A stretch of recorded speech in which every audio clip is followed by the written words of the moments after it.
ప్రపంచంలో భారతదేశం super power గా ఉండాలి అనే ప్రార్థనలతో రెయిన్బోలు కడుపు కట్టుకుని కన్నీరు గార్చి మోకాళ్ళ మీద మొర్ర పెడుతున్నటువంటి బాధ్యత గల క్రైస్తవులముగా మరో అద్భుతమైన ఆనందకరమైన గర్వకారణమైన ఈ త్యాగధరులందరినీ స్మరిస్తూ సగటు భారతీయునిగా నేను ఎంతగానో అతిశయిస్తున్న మాటలు. సర్వసత్తాక సామ్యవాద లౌకిక ప్రజాస్వామ్య గణతంత్ర రాజ్యముగా ఈ దినం భారతదేశం ఆవిష్కృతమైంది. ఇంత అద్భుతమైనటువంటి భారత రాజ్యములో మనము మూల పురుషులకు చెందిన వారముగా, ఆరంభము నుండి దేశములో పుట్టి పెరిగిన వారముగా, తాతల ముత్తాతల నుంచి ఈ దేశపు మూలాలు కలిగిన వారముగా నిలువెల్లగా భారతీయ రక్తం ప్రవహిస్తున్న స్వచ్ఛమైన క్రైస్తవులముగా చాలామంది కావడానికి, బ్రతకడానికి ప్రభు అనుగ్రహించిన కృపను బట్టి ఎంతగానో అతిశయిస్తూ దేవుని మహిమపరుస్తూ ఉన్నారు. భారతీయునిగా మీరు ఆనందిస్తారా, లేక క్రైస్తవ దేశంలో పుట్టుండాల్సింది అనే ఫీలింగ్ మీకు ఉండిద్దా అని అడిగారు. నీలాంటి 1,00,000 మంది ట్రై చేసిన ఫీలింగ్ నాకు రాదని చెప్పాను. ఎందుకు అని అడిగాడు. మాకు మొదటి శతాబ్దంలోనే ఉన్న 12 మందిలో ఒకరిని అపోస్తలుని మా దేశానికి దేవుడు పంపి సుమారు 138 దేశాలని పక్కన పెట్టి మా దేశానికి ఒక అపోస్తలుని పంపి విమర్శ మన ఆయుధం కాదని, కన్నీరే, ఉపవాసాలే, ప్రార్థనలే మన విధానాలని, సహనమే మన అభిమతమని, ప్రేమను పంచుటకే బతికి ఉన్నామని, ఈ క్రమములో చంపబడిన సంతోషమేనని ప్రకటిస్తూ వాడు కట్టిన బిడ్జీలు కూల్చుకుంటామా, గట్టిగా స్కూళ్ళు హాస్పిటల్ పడగొట్టుకుంటామా? ఎందుకని? అది ఆడు సొమ్ము కాదు, మందే. అడేం దోచిపెట్టలేదు, ఎత్తుకుపోయింది కాడికి చాలు అవతల పోరా అన్నాం. ఈ దినాన మనం అందరము కూడా సగటు భారతీయులముగా దైవభక్తిని, దేశభక్తిని గుండెల్లో సమపాలలో నింపుకున్న నిజ క్రైస్తవులముగా దేవునికి భయపడుతూ, దేశమును ప్రేమిస్తూ, వాక్యమునకు లోబడుతూ, చట్టములను గౌరవిస్తూ, దేవునికి కైసరివి కైసరికి చెల్లించాలి అనే ఆజ్ఞను శిరసావహిస్తూ ఈ దేశము యొక్క సర్వతోముఖాభివృద్ధిలో నమ్మకమైన భాగస్వామ్యాన్ని కలిగి ఉంటూ కలలో కూడా దేశముకు నష్టము చేసే ఏ చర్యను అంగీకరించక అణువణువున దేశ క్షేమము కొరకై, అభివృద్ధి కొరకై పరితపిస్తూ, పరిశ్రమిస్తూ ప్రపంచంలో భారతదేశం సూపర్ పవర్ గా ఉండాలి అనే ప్రార్థనలతో రెయిన్బోలు కడుపు కట్టుకుని కన్నీరు గార్చి మోకాళ్ళ మీద మొర్ర పెడుతున్నటువంటి బాధ్యత గల క్రైస్తవులముగా మరో అద్భుతమైన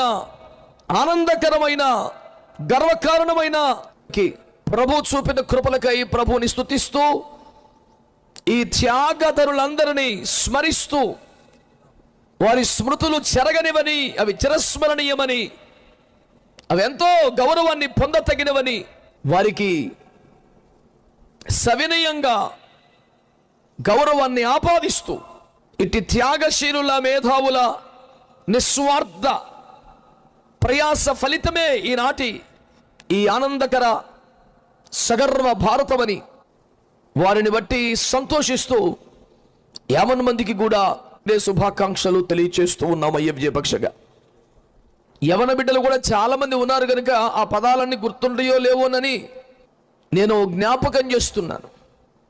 1950వ సంవత్సరం జనవరి 26వ తేదీన ఆవిష్కృతమైనటువంటి సుందర భారతం యొక్క సంపూర్ణ నామం మీలో అందరికీ గుర్తుందో లేదో, ఎలాంటి రాజ్యముగా అవతరించినదంటే, ఈ పదాలు జ్ఞాపకం చేసుకోవటం సగటు భారతీయునిగా నేను ఎంతగానో అతిశయిస్తున్న మాటలు. సర్వసత్తాక సామ్యవాద లౌకిక ప్రజాస్వామ్య గణతంత్ర రాజ్యముగా ఈ దినం భారతదేశం ఆవిష్కృతమైంది. అట్లా చప్పిడి కొట్టకూడదు, కొడితే మంచి మానిపడే. అదో క్రికెట్లో షాట్ కొడుతున్నో, సినిమాలో డ్యాన్స్ ఎత్తున కొట్టిన పనికి మనిషి చప్పట్లు కాదు కొట్టాల్సింది. దేశం సార్ ఇది. ప్రపంచం ఎవరికైనా సగర్వంగా రెపరెపలాడుతున్నటువంటి త్రివర్ణ పతాకాంకన ఉన్నటువంటి గౌరవం పెరిగేలా కొట్టాలి. కొడితే ఏమిటా సప్పిడి చప్పట్లు మీరు. ప్రైజ్ ది లార్డ్, హల్లెలూయా. భారతదేశము కేవలం ఒక స్వతంత్ర రాజ్యము మాత్రమే కాదు, కేవలం ఒక స్వతంత్ర రాజ్యమే కాదు, సర్వసత్తాక రాజ్యం ఇది. ఇది సామ్యవాద భావజాలము కలిగిన, లౌకికవాద పునాదులు కలిగిన, ప్రజాస్వామ్య స్వేచ్ఛ కలిగిన ఒక గణతంత్రమైన రాజ్యం. దీనికి భిన్నంగా చేసే ఎవడి తంత్రము ఫలించదు. తిప్పికొట్టే సర్వశక్తి కలిగిన ఒక అద్భుతమైనటువంటి భారతదేశం అని మీకు మనవి చేస్తున్నాను. ఇంత అద్భుతమైనటువంటి భారత రాజ్యంలో మనము మూల పురుషులకు చెందిన వారముగా, ఆరంభము నుండి దేశములో పుట్టి పెరిగిన వారముగా, తాతల ముత్తాతల నుంచి ఈ దేశపు మూలాలు కలిగిన వారముగా, నిలువెల్లగా భారతీయ రక్తం ప్రవహిస్తున్న స్వచ్ఛమైన క్రైస్తవులముగా చలామణి కావడానికి, బ్రతకడానికి ప్రభు అనుగ్రహించిన కృపను బట్టి ఎంతగానో అతిశయిస్తూ దేవుని మహింపరుస్తూ ఉన్నాను. సంతోషంగా స్తోత్రం చెప్పండి. హల్లెలూయా.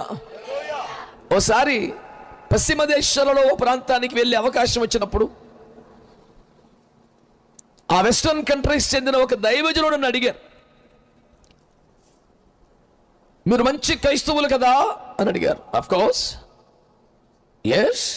మరి భారతదేశంలో పుట్టి పెరిగినందుకు భారతీయునిగా మీరు ఆనందిస్తారా, లేక క్రైస్తవ దేశంలో పుట్టి ఉండాల్సింది అనే ఫీలింగ్ మీకు ఉండిద్దా అని అడిగారు. నీలాంటి 1,00,000 మంది ట్రై చేసిన ఫీలింగ్ నాకు రాదని చెప్పాను. ఎందుకు అని అడిగాడు. నేను చెప్పాను, మీది నిన్నగాక మొన్న పుట్టిన దేశం, మాది వేల వేల వేల వేల ఏండ్ల సంవత్సరాలుగా సగర్వంగా రెపరెపలాడుతున్నటువంటి ఘనమైనటువంటి వారసత్వ సంపద కలిగిన దేశం. అంతేనా? నిన్నగాక మొన్న మీకు యేసు ప్రభు తెలిసాడు. మాకు మొదటి శతాబ్దంలోనే ఉన్న 12 మందిలో ఒకరిని, అపోస్తలుని మా దేశానికి దేవుడు పంపి, అప్పటికి 216 లేకపోవచ్చు, 150 అయినా కనీసంగా ఉన్నాయి. 150 దేశాలలో కేవలం 11 మందిని పంపాల్సి వస్తే ఏం చేశాడు ఆయన? సుమారు 138 దేశాలని పక్కన పెట్టి మా దేశానికి ఒక అపోస్తలుని పంపి, మా దేశం మీద దేవునికి ఎంత ప్రేమ ఉన్నదో, మనసులో ఎంత స్థానము నిరూపించాడు. భారతదేశానికి యేసు దేవుడని తెలిసాక, రక్షణ స్వీకరించాక, కేరళలో తోమా గారి చేత మొట్టమొదటి బాప్తిస్మాలు పొందిన కాలానికి ప్రపంచ పట్టణంలో అమెరికా పుట్టలేదురా, నిన్నగాక మొన్న పుట్టింది అది. అంటే ఎవడు ఎక్కువ డబ్బులు సంపాదించాడు సూపరా, పెద్దోడే యేసు రక్తం ఇచ్చి. మీరు మాట్లాడరే, ఓ పిల్లోడు చదువుకున్నాడు, 10 రూపాయలు సంపాదించాడు, పోనీ 1000 రూపాయలు సంపాదించి, పోనీ 1,00,000 రూపాయలు. కాబట్టి అతని ముందు అమ్మా బాబులు ఏమీ కానువలు అవుతారా? అవుతారు అనుకుంటే అది వాడి మూర్ఖత్వం, బుద్ధిహీనత, టెంపర్తనం, నడిమంత్రపు సిరి, పాపిష్టి బుద్ధి ఇవన్నీ నశిస్తాయి.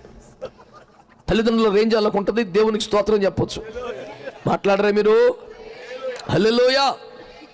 కనుక దేవుని బిడ్డలారా, నేను మీకు చేయించిన మనవి ఏమిటంటే, ఈ దేశం వేల ఏండ్ల నుండి ఉన్న దేశమే కాదు, వేల ఏండ్లుగా క్రీస్తును ఆరాధిస్తున్న దేశం.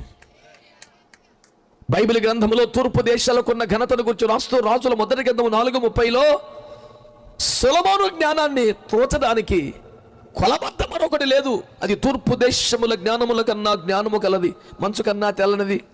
ఇలాంటి చూసేవా, చల్లనిది. పోలిక చెప్పాలంటే మాధుర్యం అంటే తేనె దగ్గరికి వెళ్ళాలి, తెలుపు అంటే పాల దగ్గరికి పోవాలి, చల్లదనం అంటే మంచు దగ్గరికి పోవాలి, జ్ఞానం అంటే తూర్పు దేశాల దగ్గరికి వెళ్ళాలి. అతని జ్ఞానమును తూర్పు దేశాల జ్ఞానంతో పోల్చి వాళ్ళకన్నా ఎక్కువ సంపాదించాడు రా బాబు అన్నారు. ఆ ఒక్క వ్యక్తికి ఆ ఘనత దక్కింది. మరొకసారి సర్వ ప్రజానీకానికి సర్వసత్తాక సామ్యవాద లౌకిక ప్రజాస్వామ్య గణతంత్ర రాజ్యమైనటువంటి ప్రియ భారతదేశం యొక్క శుభాకాంక్షలు తెలియజేస్తున్నాను. ప్రజలందరినీ దేవుడు ఆశీర్వదించునుగాక, భారతదేశమును వర్ధిల్లజేయునుగాక, శిఖర సమానమైన స్థలం నిలుపునుగాక, అగ్రరాజ్యముగా భాసింపజేయునుగాక, ఎన్నింటిలోనూ ముందున్న మన దేశం అన్నింటా ముందుండునుగాక. అందుకై అలుపెరగని ప్రార్థనలు, పోరాటములు, కన్నీళ్లతో మనము చేయుదుముగాక. మన యుద్ధ రంగము ప్రార్థన గదియే, మన ఆయుధములన్నీ ఆత్మ సంబంధమైనవే, మరో పేరు మీద రోడ్డెక్కే పనే లేదని, తిరుగుబాటు మన పంధా కాదని, విమర్శ మన ఆయుధం కాదని, కన్నీరే, ఉపవాసాలే, ప్రార్థనలే మన విధానాలని, సహనమే మన అభిమతమని, ప్రేమను పంచుటకే బతికి ఉన్నామని, ఈ క్రమములో చంపబడిన సంతోషమేనని ప్రకటిస్తూ దేవుని పేరిట దేశమునకు శుభాకాంక్షలు ప్రకటిస్తూ ఉన్నది అయ్య విజయ్. ఏమండి, 1947వ సంవత్సరం ఆగస్టు 14 అర్ధరాత్రి ఈ దేశమునకు సంపూర్ణంగా స్వాతంత్రము దఖలు పడిన మన పరిపాలన మనది, మన నిర్ణయాలు మనవి, మన మీద పెత్తనం మందే, ఆడెవడిదో తెచ్చుకునే కర్మ మనకి లేదని పాత పాపిష్టి అంటగట్టిన రుద్దబడిన పాపిష్టి పెత్తనాల్ని సంపూర్ణంగా వదిలించుకొని ఎవడు ఏలు పెట్టద్దో తలదొరచొద్దు, మాది మేము చేసుకుంటాం పరిపాలన అని ప్రపంచానికి గట్టిగా కిక్కిచ్చిన రోజు ఈరోజు. దేవునికి స్తోత్రం కలుగునుగాక. హల్లెలూయా. అంతబట్టి లాగిదన్ని పరమేశ్వరం ఇప్పటికీ ఎవడో ఒకడు మన నిర్ణయాల్లో వేలు పెడదామని, ఏమండి మనలో తలదొరుతామని ట్రై చేసి ఈ 75-72 తన్నులు తింటానే ఉన్నారు. మాడు బగిలింది ఒక్కొక్కడికి, ఇంకా ట్రై చేసేవాడికి ఈ బగులుద్ది. ఈ దేశంలోకి ఎప్పుడు జ్వరపట్టడానికి కానీ తెలివి చూపించడానికి ప్రయత్నాలు చేయటానికి లేదు. మా పరిపాలన మేము చేసుకోగలం, మా నిర్ణయాలు మేము చేసుకోగలం, మా అంతా మాకు కెపాసిటీ ఉంది. ఏదో వ్యాపారం చేసుకుంటామని చోటిద్దే ఇల్లు ఇష్టం రమ్మంటే ఇల్లంతా నాది అన్నట్టు జ్వరబడి ఆక్రమించి దోచుకుపోయి తిన్న చాలక మళ్ళీ ఇంకా రుద్దుతావా దాష్టేకం అని చెప్పేసి మనం వారిని తరిమేసి ఆ 2 సంవత్సరాల గ్యాప్లో బూజు వదిలించుకొని మొత్తం మందే తయారు చేసుకొని సుమారు 200 పైగా సభ్యులు కలిగినటువంటి రాజ్యాంగ పరిషత్తులో మహనీయులు అంబేద్కర్ గారి సారథ్యములో అద్భుతముగా రూపొందించబడ్డ ఆశ్చర్యకరమైనటువంటి మొత్తం ఇన్ని వందల పేజీల్లోనూ చేతితోనే వ్రాసినటువంటి ఒక మహనీయ గ్రంథం రాజ్యాంగం. దాన్నే మారుతామంటే, దాన్నే అటు చేద్దామంటేనే కడుపు బాధ కలిగి రోడ్డే కరిచచ్చే వాళ్ళం కాక ఉపవాసం నుండి కన్నీరుగా చేడుతున్నాం తప్ప అంతకన్నా మనం చేసింది ఏముంది? దేవునికి స్తోత్రం చెప్పండి. హల్లెలూయా. రాజ్యాంగ పరిషత్తులో ఉన్న 216 మందిలో ఎవరైనా అమాయకులా, ఎవరైనా చిన్నోళ్ళ, ఎవరైనా ఆశామాషిలా? దానికి చైర్మన్గా వహించినటువంటి పెద్ద ఆయన అంబేద్కర్ గారు ఆయనకన్నా చదువుకున్నాడు ఉన్నాడా? దేవునికి స్తోత్రం చెప్పండి. చెప్పరే మీరు? అసలు నన్ను ఒకడు అడిగాడు, నువ్వు ఎంత చదివావురా అని. అంబేద్కర్ గారి డిగ్రీలన్నీ చదువుతుంటా కూడా చాలనంత తక్కువ చదివానని చెప్పాను. అంబేద్కర్ గారి డిగ్రీలన్నీ చదవటానికి కంటత పెట్టి గుర్తుపెట్టుకొని చెప్తా కూడా సరిపోనంత తక్కువ చదివాను నేను. అది ఆయన చదువు, ఆయన స్థాయి. పెద్దోళ్ళ గురించి మాట్లాడుతున్నప్పుడు కొంచెం ఆలోచించి దుందుడుగా కాకుండా భాష, పద్ధతి, వ్యవహారం అన్నీ మంచిగా ఉంటే బాగుంటుందనేది నా యొక్క విన్నపం. దేవునికి స్తోత్రం కలుగునుగాక. హల్లెలూయా. ఇప్పుడు మూర్ఖత్వం ఉండదు, సమంజసంగా ఉంటుంది. ఉదాహరణకి బ్రిటిష్ వాళ్ళ దొంగతనం ఇక చాలని తన్ని తెరిమాం. బ్రిటిష్ వాళ్ళ దొరతనం మాకు అక్కర్లేదు చీపో అన్నాం. బ్రిటిష్ వాడు ఏలు పెట్టి తలకాయ పెట్టి ట్రై చేసే ప్రతి ప్రయత్నాన్ని తొక్కి అవతల పారేసాం. వాడు మళ్ళీ జ్వరపడకుండా ఇప్పుడు దాకా తిన్న చాలే మళ్ళీ చూస్తే ఈ బగులుద్దని ఈ రోజుకి తన్ని తగలేసి ఆరేయడానికి రెడీగా ఉన్నాం. అలాగని వాడు కట్టిన బ్రిడ్జీలు కూల్చుకుంటామా? వాటికంటే స్కూళ్ళు, హాస్పిటల్ పడగొట్టుకుంటామా? ఎందుకని? అది ఆడు సొమ్ము కాదు, మందే. అడేం దోచిపెట్టలేదు, ఎత్తుకుపోయింది కాడికి చాలు అవతల పోరా అన్నాం. స్తోత్రం చెప్పండి. వారి కష్టాన్ని గౌరవిస్తాం, వారి తెలివిని గౌరవిస్తాం, వారి దార్శనికతను గౌరవిస్తాం, వారి కట్టిన ముందు చూపుతో అన్నీ గౌరవిస్తాం. అడ్డగోలు పెత్తనాన్నే తన్ని తోసేసాం. ఇది ఆడు కట్టాడు కాబట్టి దీన్ని బాంబులు పెట్టి పేలుద్దాం, ఇది ఆళ్ళు కట్టారు కాబట్టి దీన్ని కూలగొడదాం, ఇది ఆయన రాశారు కాబట్టి మనం తీసి పక్కన పెడదాం. ఇలాంటి తిక్క భావనలు లేవు. ప్రభుకు స్తోత్రం, మీకు వందనాలు. చెప్పరా? మన దేశం సార్, మన రాజ్యం సార్, అది కూడా అల్లాటప్ప కాదు, సర్వసత్తాక రాజ్యముగా గణతంత్రముగా ఆవిష్కరించబడ్డ అద్భుతమైన దినం. ఇలాంటి దినాన 100 మందిగా 1000 మందిగా కడుపు కట్టుకొని ఉపవాసం ఉండి మోకాల మీద పడి కన్నీరు గార్చి మా దేశము సర్వతోముఖాభివృద్ధి కోరుకోవాలని ఆశించడం ఎంత ముదావహం, ఎంత ఆదర్శప్రాయం. ఈ తరాలు ఈ స్థాయి భక్తిని నేర్చుకోవాలని యవన తరాన్ని నేను కోరుకుంటా ఉన్నాను. ప్రభు పేరిట మీ అందరికీ ప్రేమ వందనాలు తెలియజేస్తూ ఉన్నాను. ఇలాంటి అద్భుతమైన దినాన సగర్వంగా భారతీయ గుండె ఉప్పొంగుచున్న దినాన భారత క్రైస్తవులముగా రాజ్యాంగ పీఠికలో కానీ ముద్రించబడ్డ కరెన్సీ నోటు మీద కానీ క్రైస్తవులకు స్థానం ఉంది అనే ఆనందాన్ని సంతోషంగా మీకు పంచుకుంటూ ఆరంభము నుండి రాజ్యాంగ ముసాయిదా మొదలుకొని, రాజ్యాంగ పీఠిక మొదలుకొని, కరెన్సీ నోటు ముద్రణ దాకా, నేటి ప్రభుత్వాల దాకా నమ్మకమైన, యోగ్యమైన, ప్రయోజనకరమైన భారత క్రైస్తవ ప్రాధాన్యతను, ప్రాతినిధ్యాన్ని స్మరించుకుంటూ ఈ పరంపర యుగాంతం వరకు ఉంటుందని ఆశపడుతూ ఈనాటి ప్రశస్తమైన సందర్భంలో కొన్ని మనవులు మీకు చేసుకునే ప్రయత్నం చేయాలని ఆశపడుతున్నాను. కృపగల దేవుని ఆత్మ సహాయము చేయునుగాక. సంతోషంగా ప్రభుకు స్తోత్రం చెప్పండి. హల్లెలూయా. దేవుని బిడ్డలారా, ఈనాడు ప్రభువు నాకు అనుగ్రహించిన ఒక ఆలోచనను మీతో పంచుకుంటున్నాను. బ్రిటిష్ వారి పెత్తనం ఉంది, బ్రిటిష్ వారి పాలన ఉంది, వారి పరిపాలన చాలా అలవా మేము చూసుకుంటాం, మేము చేసుకుంటాం అని ఒక రాజ్యాంగ వ్యవస్థను మనం తయారు చేసుకున్నాం. ఆమేన్. అలాగే మానవ జీవితం మీద పాపం ఇక ఏలుబడి చేసిన కాలం ఉంది, మరణం ఏలుబడి చేసిన కాలం ఉంది, ధర్మశాస్త్రపు కాడి నిలిపేసిన కాలం ఉంది. ఇక చాలే,